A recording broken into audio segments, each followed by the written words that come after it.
আসসালামু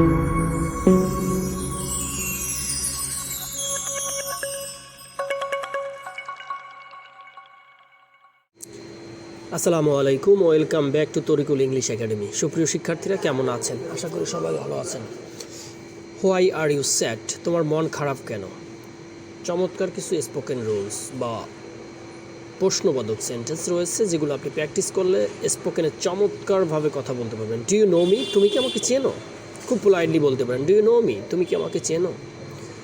do you need help? তোমার কি সাহায্য দরকার? Do you need help? তোমার কি সাহায্য দরকার? দেখেন, আর ইউ অন ফেসবুক? তুমি কি ফেসবুকে আছো? প্রশ্ন করবেন এভাবে, আর ইউ অন ফেসবুক? তুমি কি ফেসবুকে আছো? Too good for you? তোমার জন্য খুবই ভালো।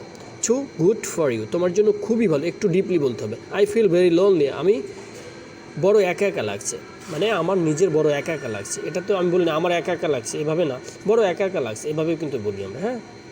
কিন্তু সেই ক্ষেত্রে সাবজেক্ট উজ্জ্ব থাকে, বড় একা একা লাগছে। I feel very lonely. সুপ্রিয় শিক্ষার্থীরা ভালো করে লক্ষ্য করুন। Why are you sad? তোমার মন খারাপ কেন? Do you know me? তুমি কি আমাকে চেনো?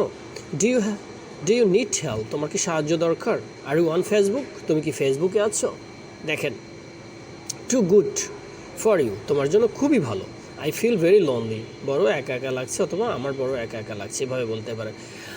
আমি কেন আপনাদের আরও ভেঙে ভেঙে বলছি না জানেন? কারণ আপনারা এগুলো জানেন, কিন্তু বিষয়টা হচ্ছে আপনারা প্র্যাকটিস করেন না, যার কারণে কিন্তু এই জানা জিনিসগুলোও কিন্তু অজানার মতন মনে হচ্ছে। বাট আপনি যদি বারবার প্র্যাকটিস করেন তাহলে এগুলো কিন্তু আপনার কাছে খুবই সহজ হয়ে যাবে। সুপ্রিয় শিক্ষার্থীরা ভালো থাকবেন, আর যদি কোনো কিছু জানার থাকে অবশ্যই কমেন্ট করবেন। সবাই ভালো থাকবেন, সুস্থ থাকবেন। আসসালামু আলাইকুম।